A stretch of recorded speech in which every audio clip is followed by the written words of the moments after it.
maybe not the quarterback that we thought would be slinging it, leading that game-winning drive. Welcome back inside our NFL Network studios. Mike Cam, Dave Carr, and Steve Weich with you. All right, conversation is going to be Shedeur. What did you see? Yeah, well, we got to keep 5 quarterbacks now. Yeah, Huntley went down. And, I mean, this is what we're talking about. So I mean, Shedeur, he just pressed. That's all it was. And it was kind of what we were talking about before the game. You would hope that he would be locked in on the details, and who knows really what was going on around him. Who knows what guys were in with him. That's what we always don't really know, is like if you start digging into the depth charts, the guys weren't really separating, so there wasn't really a place to go. And he's trying to make something happen. He has limited opportunities to kind of show what he can do, and so now he's trying to make plays. He's trying to create big moments, and there really weren't any there to be had, so it just ended up being negative plays, so it just wasn't a great outing. Yeah, and offensive line was not protecting well. Yeah. And he also watched Dillon Gabriel come down and orchestrate a 2-minute offense at the end of the first half, put points on the board. Right. He starts the second half, and it just really struggled. There was no tempo. There wasn't what we saw when he played a great game against Carolina. There's no rhythm or flow to the offense. David, you know this very well. This is a timing offense. Yeah. When he was in there was no timing whatsoever for a lot of different reasons, not just his ineffective play. I think there was some speculation, too, even on our set. Is Shedeur banged up? Not going to go there, but the decision was to go to Tyler Huntley, which could mean a variety of things. Weird, though. Yeah, and well, then also it could be the oblique still, right? Like, who knows? When you miss practice like that, so he missed a couple days of practice, that doesn't help either. So that could be an issue as well. All right, we will assess more of what we saw between the Rams and the Browns coming up at the half. Let's get you to Green Bay right now. 86 yards, more importantly, a touchdown score just before halftime. Welcome to Game Day at the Half, presented by Best Buy. Mike Am, David Carr, Steve Weich with you. All right, I thought we were going to start with Joe Flacco because he looked pretty good to start this game, but not so fast, as Lee Corso would say. Dillon Gabriel, he showed up in a big way. Fantastic, man. I mean, the numbers weren't great on the first drive, but he came out, got a 2-minute drive, and was excellent. Like, he was exactly what we've seen him be all preseason. He's efficient. He knows where he's going with the ball. There were a couple accuracy things in the first drive, but they didn't show up at all. The second drive in the 2-minute drive, and he was on point on the outside, down the middle of the field, ripping through his progressions. It was literally a veteran drive. And so, man, this competition is going to be really interesting because, but also, can we talk about the wide receiver? Like, we say we have no wide receivers in Cleveland. Like, I like all these guys. Roy Thrash, Gage Larvadan, Caden Davis. Like, they got some good young players. So let's get excited about that. That's a great catch. Great right catch there. by It's Thrash. incredibly difficult down there. I've been there in that red zone throw right there. Difficult. This one's a little bit easier, but great job seeing the corner fall off. He was trying to double team the back. Great job. See, double clutch, found his open receiver. I thought Dillon played fantastic. And with a double clutch, he gets the safety, bad eyes, right? Safety tells the inside receiver, so he gets open. Excellent. Look, the one thing that I loved about it, we talked about this pregame, guys, when you put a quarterback in at that situation like they did with Gabriel, the coaching staff wants to evaluate him, see how he runs the 2-minute. Well, he took him down the field. They manipulated timeouts. He wasn't afraid to go to the middle of the field if that's what got him there. But the timing and the rhythm of that offense, it gets a basic kind of zone defense, allowed them to move the ball. Dillon Gabriel went off of reads, the timing. David, you know this position well. When you see this guy 7 yards here, 7 yards there, those add up pretty quick to get you down the field instead of taking shot plays. It's boring football, yeah. That's what we talked about before the game. Is like, be boring, but that's excellent football. And I think that, like, when you look at this, and we were kind of digging into this, like when they're playing him right before the halftime, maybe coming out of half even, like, I really believe, like we've talked about 4 quarterbacks, but they're trying to see if he could be the backup. And for me personally, if I'm sitting here right now, yes, Dillon Gabriel can be your backup quarterback, right? So I think that there's going to be interesting decisions to be made. Do you want to keep 4 guys? Joe Thomas has been saying we can't keep 4 quarterbacks. He said it probably 20 times on the broadcast, so it's going to be interesting what they do here. Yeah, because, Steve, you talked about linebacker depth and really a lack thereof. Yes. 4 quarterbacks. That was Joe Thomas's point during the broadcast. And, oh, by the way, I know I said we'd start with Joe Flacco.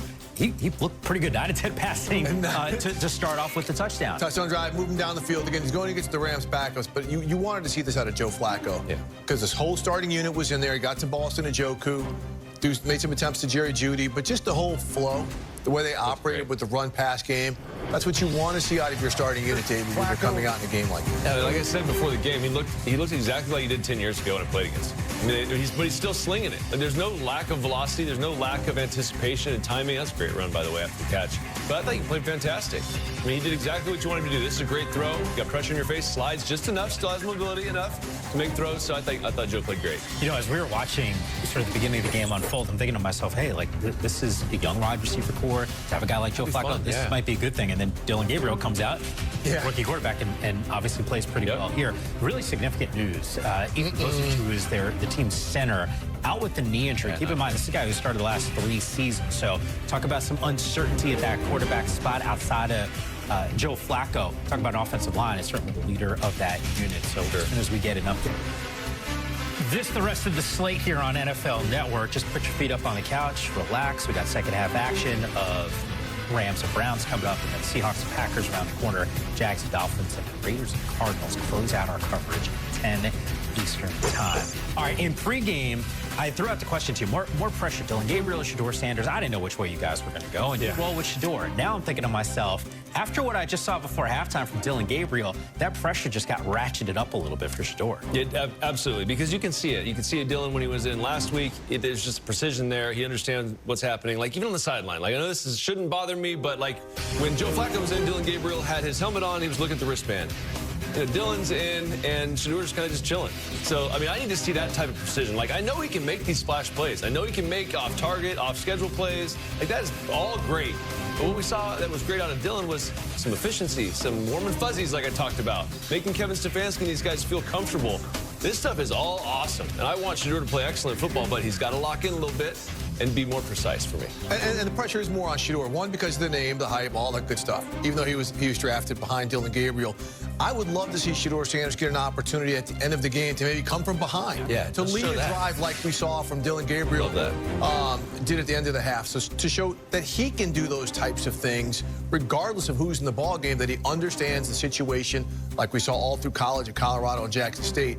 The bigger the moment, the better he played. Maybe he gets a big moment here to show himself. Great. Yeah, but you need that opportunity to come, and things need to fall into place, and maybe they do. But if they don't, did Dillon Gabriel just stamp himself as the backup? Look, I'm not Kevin Stefanski, but I've seen enough out of Dillon to make him my backup quarterback, regardless of what happens, even if Kenny's there. So you guys have Kenny Pickett. Yeah, exactly. So we see what happens there, but I mean, Dillon's done a good job. Yeah, I mean, the reality is Kenny, we just haven't seen him in the preseason at some point. Like, not exactly sure how healthy this guy is. And I know we've been building this up as like the final audition. I mean, the reality is Joe Flacco, QB1, we know that. Feels like it's going in that direction with Kenny Pickett trying to figure out what he's going to be once he gets those opportunities and those reps. But looking forward to see Shedeur in this second half spot, whether it's moving up the depth chart or maybe even a starting role. But when it comes to QB1 in Cleveland, Joe Flacco, the guy, he and the starters probably getting around 20 to 25 reps in this game. What's it like, the OG, when you're out there and you get your first reps of the preseason? Honestly, just talking to Joe and I went out there to Cleveland, I think he's excited about this. It seems like he still loves the game. He's very healthy. He's got a live arm. So getting out there, and obviously with him being gone last year too, he had some success here in Cleveland, but let's get out there. Let's get into a real game plan, which is going to be a little bit what we see today, because you don't put the starters out there in the last preseason game and not do something trying to recreate what you're going to do week 1. So I think that'll be fun to see what this new offense looks like. And I say new, but it's old. It's now Kevin Stefanski went back to his roots, said we're going to install the offense we had a couple years ago, and let's get after it. It's going to be fun to watch. And it's going to be good for Flacco, because remember, he was the backup last year with the Colts. He started a couple games, but he hasn't played football in a while. Yeah. So the fact that he can actually get there on the field against the Rams, 3rd and 4th teamers, and get the whole operational thing going with the starting unit. I just think that whole part, David, you talk about this being a dress rehearsal for week 1 with maybe doing some scheming in here. I think that's really important for Flacco, again, because he just hasn't played in a game for, probably a calendar year almost. Yeah, linking some of the mental reps with some of the physical ones, at least for about 25, 30 snaps in this ball game. Meanwhile, you got a couple rookies that are trying to solidify that QB2 spot, although Kenny Pickett's like, yo, Mike, pump the brakes there for just a second. We still have Dillon Gabriel and Shedeur Sanders. Pickett, by the way, dinged up. But when it comes to these two players, this is what they've done in the preseason. Shedeur, and we